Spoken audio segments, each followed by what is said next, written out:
Dans le dernier épisode, nous avons parlé de Chypre, un pays européen moderne avec des banques modernes et des lois modernes. Et pourtant, presque du jour au lendemain, des gens ordinaires se sont réveillés en découvrant qu'une partie, et dans certains cas, une part importante de leurs économies, avait tout simplement disparu. Ce n'était pas un vol commis par des criminels, ce n'était pas une perte due à de mauvais investissements, c'était une saisie légale via un bail-in bancaire. Ce moment a révélé une vérité brutale. La promesse d'une banque n'a de valeur que si l'État qui la soutient est lui-même solvable. Cette vidéo fait partie de la série « Votre argent à la banque ne vous appartient pas ». Petite note, avant de continuer, cette chaîne héberge désormais la version française de la série. Si vous cherchez la version anglaise, vous la trouverez sur notre chaîne sœur EBFR Consult. Le lien est ci-dessous. Maintenant, continuons. Aujourd'hui, nous pensions expliquer l'effondrement monétaire. C'était notre plan initial. Dans les épisodes précédents, nous avons décrit le système bancaire à réserve fractionnaire comme une forme puissante d'effet de levier, un système où la monnaie moderne est principalement créée par la dette et amplifiée par le système bancaire. Nous avons aussi montré que les bail-ins ne sont pas des accidents, mais des outils juridiques intégrés à l'architecture financière de nombreux pays du G20. La prochaine étape logique semblait donc évidente, l'effondrement monétaire. Mais en commençant à développer le sujet, nous avons réalisé quelque chose d'extrêmement important. Le chaos politique que nous voyons dans le monde, tensions commerciales, guerres tarifaires, alliances changeantes, fin de l'assouplissement quantitatif, n'est peut-être pas l'histoire elle-même. Ce ne sont peut-être que des symptômes. Alors que l'attention du public se fixe sur le bruit de fond, le système monétaire est silencieusement en train d'être réinventé. Non pas pour sauver l'ancienne forme de monnaie, mais pour la faire muter vers une nouvelle architecture monétaire. Laissons Yann continuer avec son expérience personnelle de l'épisode précédent. Ce qui m'a choqué, ce n'est pas seulement que les bail-in existent, c'est que des gens ordinaires peuvent voir leurs économies légalement confisquées pour sauver de grandes institutions financières et que ce cadre est désormais inscrit dans la loi dans une grande partie du monde développé.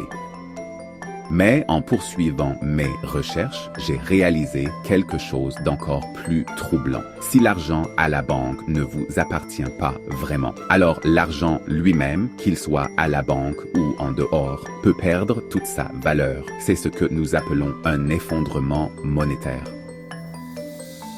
Mais c'est là que notre réflexion a changé. Un effondrement monétaire ne concerne pas seulement des banques qui échouent. Ce n'est pas seulement une question de mauvaise décision gouvernementale. C'est une rupture de confiance dans la monnaie elle-même. Une monnaie qui n'est adossée à rien de tangible, mais uniquement à la confiance collective dans le système qui l'émet. Et cela mène à une réalité inconfortable. Même si votre compte bancaire n'est jamais gelé, même si personne ne saisit vos dépôts, le chiffre sur votre compte peut rester le même, mais ce qu'il permet d'acheter peut s'effondrer. Les économies ne sont pas toujours détruites parce qu'on vous les retire. Parfois, elles sont détruites parce qu'elles deviennent sans valeur. Ce qui m'a bouleversé, ce n'est pas que ce soit un risque rare ou exotique, comme les bail-in pouvaient sembler l'être autrefois. C'est que sur de longues périodes, l'histoire montre ce schéma encore et encore. Au début, je ne voulais pas y croire. Alors, j'ai fait ce que la plupart des gens ne font que lorsqu'il est déjà trop tard. Je suis retourné à l'histoire. Avant de parler de la mort des monnaies et de la façon dont elles peuvent paraître stables jusqu'au moment où elles changent, nous devons aborder quelque chose d'important. La plupart des livres et vidéos sur l'argent se concentrent presque exclusivement sur la mort des monnaies. Ce qu'il manque bas souvent, c'est qu'un échec monétaire n'est pas un événement unique et distinct, et ce n'est presque jamais une fin nette. Le plus souvent, c'est une transformation, ce que Yann décrit comme une mort suivie d'une résurrection, ou une quasi-mort menant à une mutation. En effet, une monnaie peut s'effondrer et renaître sous un nouveau nom, comme le Reichsmark allemand après l'hyperinflation, remplacé par le Deutsche Mark en 1948. Une monnaie peut aussi perdre toute crédibilité et être remplacée par une devise étrangère, le plus souvent le dollar américain. Un processus appelé dollarisation, comme en Équateur et au Salvador, où elle peut être réinitialisée, réémise sous une nouvelle version d'elle-même, pour effacer les échecs passés et restaurer la confiance. L'histoire regorge d'exemples. Le nouveau franc français, la nouvelle livre turque, le nouveau leu roumain, le nouveau cedi ghanéen. Il existe aussi une autre catégorie, le remplacement sans effondrement. L'euro, par exemple, a absorbé les monnaies nationales à travers l'Europe, le franc, le mark, la lire, dans un cadre monétaire unique. Dans aucun de ces cas, l'argent n'a simplement disparu. Il a été renommé, redénominé ou absorbé dans quelque chose de nouveau. C'est pourquoi l'histoire peut être un professeur dangereux si on la regarde trop étroitement. Si nous nous concentrons uniquement sur la mort des monnaies, nous manquons la leçon la plus importante. Comment l'argent mute. Et aujourd'hui, les forces qui façonnent cette mutation, tensions géopolitiques, expérimentation monétaire, retrait de l'assouplissement quantitatif, infrastructures numériques et fragmentation financière, sont plus puissantes et plus coordonnées qu'à tout autre moment de l'histoire moderne. Ce n'est pas simplement une autre histoire d'effondrement monétaire. C'est peut-être la transformation la plus profonde de la monnaie que nous ayons jamais observée. Ce n'est qu'alors que le reste de cet épisode prend véritablement sens. L'histoire ne murmure pas cette leçon, elle la crie. Au début des années 1920, le papier-marque allemand a sombré dans une hyperinflation si sévère que les prix doublaient en quelques heures, oui, quelques heures, et que les gens ordinaires se précipitaient pour dépenser leur salaire avant qu'ils ne perdent encore plus de valeur. Au sommet de la crise, une miche de pain qui coûtait quelques centaines de marks au début de 1923 se négociait en milliards à la fin de cette même année. Au Zimbabwe, à la fin des années 2000, les politiques gouvernementales et la mauvaise gestion économique ont déclenché l'une des inflations modernes les plus extrêmes, avec des prix augmentant si rapidement que le dollar zimbabwéen a été pratiquement abandonné au profit de devises étrangères. Au Venezuela, l'hyperinflation persistante a forcé des redénominations répétées et l'utilisation généralisée du dollar américain et d'autres devises étrangères pour les transactions quotidiennes. D'autres exemples, de l'Argentine au Liban en passant par la Yougoslavie, montrent des schémas similaires d'érosion de la valeur monétaire lorsque la confiance s'effondre. Le chiffre sur le compte bancaire peut rester le même, mais ce qu'il permet d'acheter s'effondre. Ce n'est pas de l'histoire ancienne, ce n'est pas théorique. Cela se produit en ce moment même, simplement ailleurs. Et c'est là la partie inconfortable. Il ne s'agit pas d'un ou deux pays mal gérés. Il s'agit de la monnaie fiduciaire elle-même. Une monnaie adossée non pas à quelque chose de tangible, mais à la confiance collective. Chaque monnaie fiduciaire moderne, du dollar américain à la livre sterling en passant par l'euro, existe sur une ligne temporelle. Elles sont maintenues par la confiance du public, la production économique et les institutions qui les émettent. Nous avons expliqué plus tôt comment la monnaie moderne est principalement créée par la dette et étendue via le système bancaire lorsque les banques accordent des prêts et créent des dépôts. Lorsque la dette croît plus vite que l'économie réelle qui la soutient, la fragilité augmente. Lorsque la confiance publique s'érode, la monnaie cesse de fonctionner comme réserve de valeur efficace, même si elle circule encore comme moyen d'échange. Aucun système de ce type n'est permanent. Chaque ligne temporelle finit par atteindre une fin. Comme l'a dit l'historien financier Jim Rickards, combien de monnaies papier sont tombées à zéro, toutes sans exception. Ce n'est pas une déclaration sensationnaliste, c'est un schéma répété à travers des siècles d'histoire monétaire. Cette vidéo n'est pas là pour vous faire peur, elle est là pour vous apporter de la clarté et répondre aux questions que la plupart des gens ne posent jamais avant qu'il ne soit trop tard. À quoi ressemble réellement un effondrement monétaire? Quand peut-on dire qu'une monnaie a vraiment échoué? Peut-il se produire dans un monde avec plusieurs devises? Le dollar américain est-il différent ou simplement plus grand? Et surtout, comment les gens ordinaires peuvent-ils se protéger? Bienvenue à nouveau. Voici l'épisode 6 de notre série en 10 parties. Votre argent à la banque ne vous appartient pas. Aujourd'hui, nous abordons un sujet qui dépasse les bail-ins bancaires, l'effondrement monétaire et la transformation de la monnaie elle-même. Si vous avez manqué les épisodes 1 à 5, pas d'inquiétude. Les liens sont dans la description et s'affichent à l'écran. Les regarder vous donnera le contexte essentiel sur les réserves fractionnaires, la création de la monnaie moderne et pourquoi les bail-ins sont désormais inscrits dans la loi dans de nombreux pays du G20. Chaque like, partage et commentaire nous aide à publier plus rapidement le reste de la série et à construire une communauté qui comprend les risques cachés et les mécanismes structurels de la monnaie moderne. Et comme à chaque épisode, nous mettons en avant l'un des 10 livres essentiels qui ont façonné notre approche de l'indépendance financière. Non pas de la théorie, mais des stratégies que de vrais investisseurs utilisent. Dans notre dernier épisode, nous avons exploré The Millionnaire d'à côté, de Thomas G. Stanley et William D. Dunko, le guide classique qui révèle les habitudes étonnamment simples des gens ordinaires qui construisent une richesse extraordinaire. Restez avec nous jusqu'à la fin.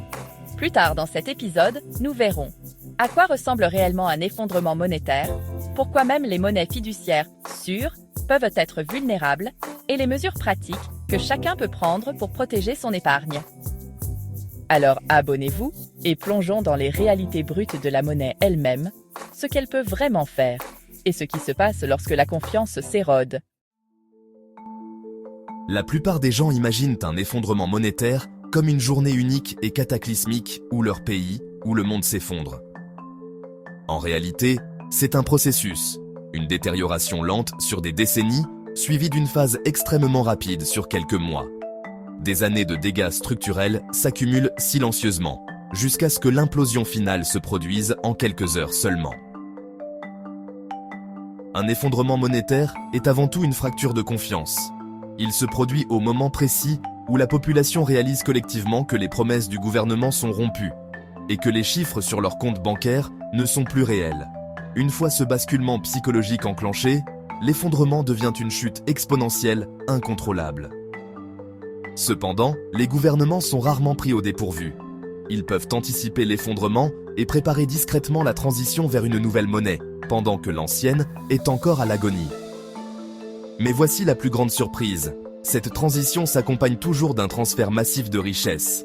Alors que la majorité se retrouve ruinée, quelques-uns, ceux qui reconnaissent les signes et se préparent à l'avance, ne font pas que survivre, ils prospèrent. À mesure que l'ancienne monnaie s'effondre, la richesse ne disparaît pas. Elle change simplement de main. Et si ce transfert de richesse en est le résultat, alors nous devons apprendre à reconnaître les symptômes qui y mènent. L'histoire des ruines de la Hongrie de 1946 aux rues modernes d'Istanbul nous montre 3 signes indéniables qu'une monnaie entre dans son agonie.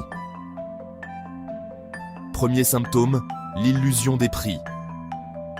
Lorsqu'une monnaie perd sa fonction de réserve de valeur, le premier réflexe du gouvernement n'est pas de réparer la monnaie, mais de masquer les dégâts. Ils mettent alors en place une répression des prix. Posez-vous la question. Pourquoi assistons-nous aux États-Unis à une pression soudaine pour plafonner les taux d'intérêt des cartes de crédit ou pour enquêter sur les prix des produits alimentaires? En surface, cela ressemble à un cadeau pour le consommateur. Mais dans la grammaire de l'histoire économique, c'est une tentative désespérée de plafonner la fièvre d'une monnaie potentiellement à l'agonie. Lorsqu'un État commence à dicter le prix de l'argent et des marchandises, c'est parce qu'il ne peut plus contrôler la valeur de la monnaie elle-même. Deuxième symptôme, la clôture invisible. Alors que la ruée vers des monnaies plus sûres ou plus fortes commence, l'État déploie des contrôles de capitaux. Ils ne veulent pas que votre richesse quitte le système. Regardez l'Europe aujourd'hui. Sous couvert de lutte contre le blanchiment d'argent, nous voyons la clôture s'ériger en temps réel. Les nouvelles réglementations de l'UE imposent un plafond strictement surveillé sur les espèces. Certains pays vous limitant déjà à dépenser seulement 1000 ou 3000 euros de votre propre argent physique. C'est la clôture invisible qui est en train d'être érigée autour de votre épargne. Ils sont en train de rétrécir les issues pour s'assurer que lorsque l'ancienne monnaie entamera sa chute finale, votre richesse soit piégée à l'intérieur du grand livre numérique, incapables de s'échapper vers des actifs de sortie comme l'or ou des comptes offshore sans leur autorisation express. Mais la clôture continue de monter. Le futur euro numérique, ou MNBC, ne vise pas simplement à vous faciliter la vie. L'enjeu, c'est la programmabilité. Cela donne à l'État le pouvoir de décider non seulement combien vous pouvez dépenser, mais aussi l'usage que vous faites de votre argent, et même les lieux où vous avez le droit de l'utiliser. Troisième symptôme, le grand découplage. C'est le moment où les statistiques officielles et la réalité de la rue ne se rencontrent plus. On vous annonce une inflation de 5%, mais le prix de vos courses a doublé. L'État a perdu le contrôle de la réalité et il ne lui reste qu'une arme, la manipulation des chiffres. Mais à ce stade, si vous n'êtes pas déjà préparé, il sera trop tard. La confiance en la monnaie s'est évaporée. Vous voyez, une monnaie est bien plus qu'un simple moyen d'échange. C'est un contrat social, la colle invisible qui maintient la cohésion d'une civilisation.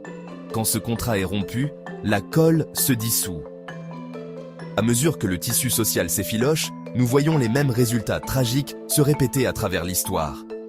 Une explosion de la criminalité, une agitation sociale généralisée et des migrations de masse alors que les populations fuient les décombres en quête de stabilité. Quand la monnaie se brise, la société suit.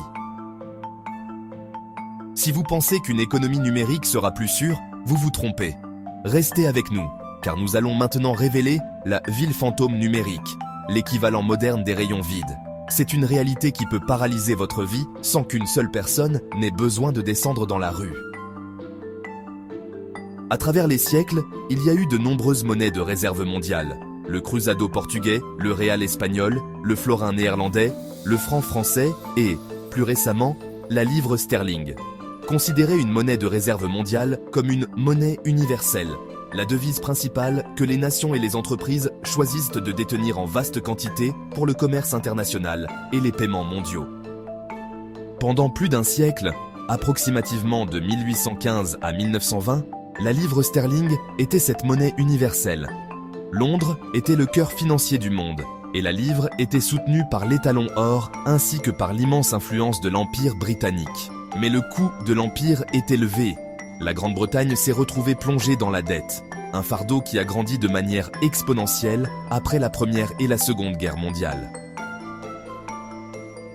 En 1944, alors que l'Europe et le Japon étaient en ruine, les délégués de 44 nations se sont réunis à Bretton Woods pour dessiner un nouveau monde. Ils ont officiellement établi le dollar américain comme l'encre du monde. Ce dollar était indexé sur l'or à 35 $ l'once, tandis que toutes les autres monnaies étaient indexées sur le dollar. Pour la première fois, le monde disposait d'un pont d'or unique vers la stabilité. Mais il y a un piège. Le billet de dollar de 1944 a peut-être le même visage que celui d'aujourd'hui, mais du point de vue de la valeur, ce n'est plus la même monnaie. En 1971, les États-Unis ont officiellement rompu le lien entre le dollar et l'or. Depuis cet instant, la monnaie a perdu environ 99% de sa valeur par rapport à l'actif même qui lui servait autrefois d'encre. La plupart des gens ne s'en rendent pas compte, car l'effondrement d'une monnaie n'est pas une explosion soudaine, comme nous l'avons expliqué précédemment.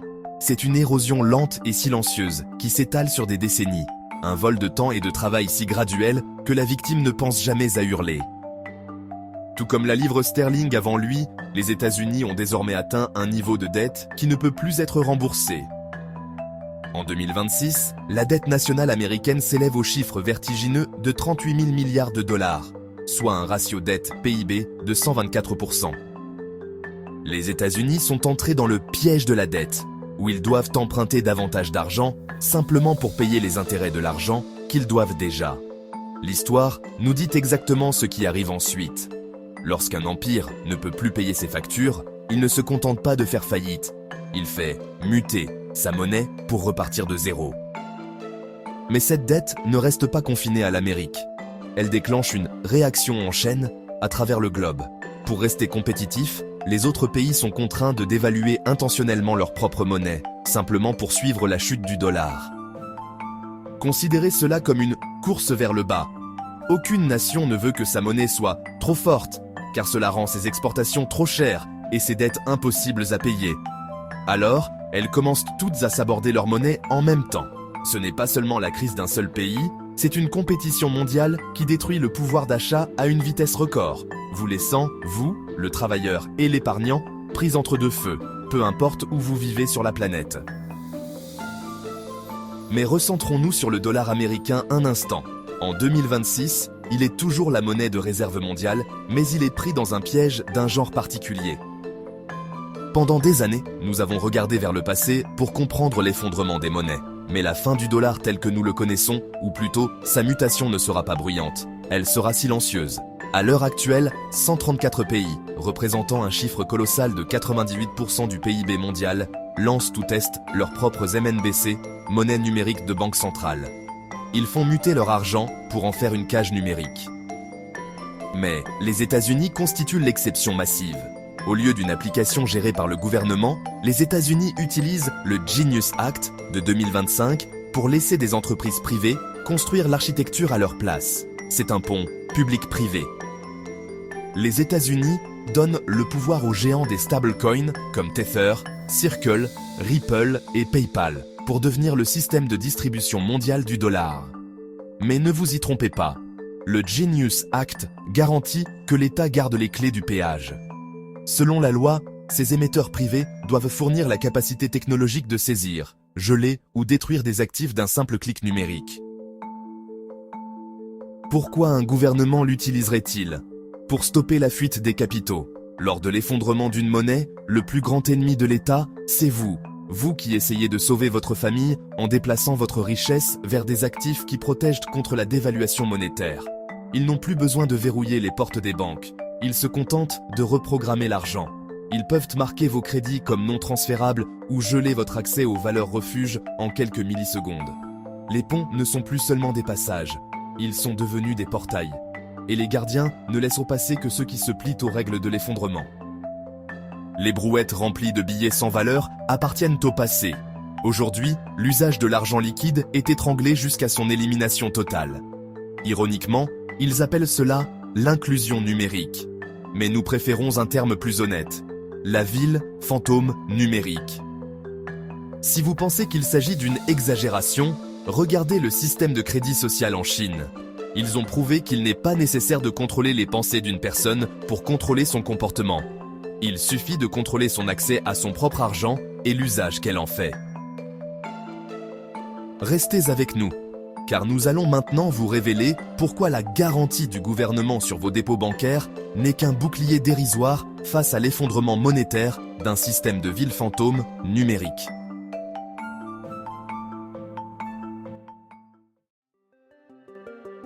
Nous avons vu comment, dans une société basée sur le liquide, les rayons des magasins peuvent comme se vider lors d'un effondrement monétaire. Les billets perdent toute valeur et la colle de la société se dissout. La tragédie silencieuse de nations perdant leur souffle dans une course effrénée vers la dévaluation. Mais la vraie question ne concerne pas le passé, elle vous concerne, vous. Comment les citoyens ordinaires peuvent-ils se protéger avant que les chiffres sur leur compte bancaire ne deviennent des fantômes numériques sans valeur? Voici l'analyse d'Yann. L'histoire prouve que lors d'un effondrement monétaire, la richesse ne disparaît pas. Elle migre. Elle quitte les promesses sur papier pour se diriger vers des actifs tangibles possédant une valeur intrinsèque. Mais dans une société sans argent liquide où tout devient tokenisé, le citoyen ordinaire aura du mal à identifier quels actifs possèdent réellement une valeur intrinsèque et peuvent le protéger contre l'impression monétaire numérique et la tokenomique. C'est la raison pour laquelle je vous encourage à vous abonner à notre chaîne. Notre mission est de vous guider à travers cette époque turbulente et unique. Nous sommes les témoins de la plus grande mutation monétaire que le monde ait jamais connue. Notre objectif est de vous montrer non seulement comment survivre, mais comment prospérer dans un monde qui va inévitablement se tokeniser. Quand tout sera tokenisé, les banques ne voudront pas seulement conserver votre argent, elles voudront aussi la garde de vos actifs numériques. À moins, bien sûr, que vous n'en décidiez autrement. Dans le prochain épisode, nous vous montrerons pourquoi la garantie de vos dépôts bancaires n'est pas celle que vous croyez. et les méthodes ruses que les banques utilisent pour inciter les gens à abandonner leurs cryptos au nom de la sécurité. En attendant, si vous ne l'avez pas encore vu, regardez notre analyse approfondie de 2025. Les banques américaines et européennes se préparent-elles à détenir vos cryptos d'ici 2026 ? Mais comme à notre habitude, nous ne pouvons pas terminer cet épisode sans notre recommandation de lecture spéciale. À l'origine, nous avions l'intention de vous proposer le petit livre pour investir avec bon sens de John C. Bogle. La philosophie de Bogle était simple. Ne cherchez pas l'aiguille dans la botte de foin, achetez simplement la botte de foin. Il a prouvé que l'indexation et le pari sur la productivité collective du S&P 500 étaient plus sûrs et plus rentables que d'essayer de dénicher une seule action gagnante. Mais Bogle vivait dans un monde d'actions et d'obligations traditionnelles. Il ne vivait pas dans un monde de tokenomics et de stablecoins algorithmiques. Et l'indexation ne fonctionne que lorsque les actifs sous-jacents possèdent une valeur intrinsèque. Dans une transition chaotique comme celle où nous entrons, la botte de foin se remplit d'entreprises qui n'existent que grâce à la dette bon marché et aux sauvetages gouvernementaux. Dans un monde de mutation monétaire, acheter toute la botte de foin pourrait bien signifier que vous achetez un tas de pourriture. Est-ce que cela signifie que vous allez passer à côté d'un livre ? Pas du tout. En réalité, nous aimerions écrire un ouvrage spécialement conçu pour vous. Un livre qui vous guidera à travers la révolution financière numérique que nous traversons actuellement. Si cette idée vous séduit, écrivez « book » dans la section des commentaires. Enfin, nous vous laissons sur ces paroles visionnaires de Mark Yusko. Il est le fondateur, PDG et directeur des investissements de Morgan Creek Capital Management, une société de gestion d'actifs et de conseil qui supervise des milliards de dollars de capitaux. Chaque action, chaque obligation, chaque devise, chaque matière première, chaque œuvre d'art, chaque entreprise privée, chaque parcelle d'immobilier finira par devenir un jeton sur la blockchain. À bientôt dans notre prochain épisode.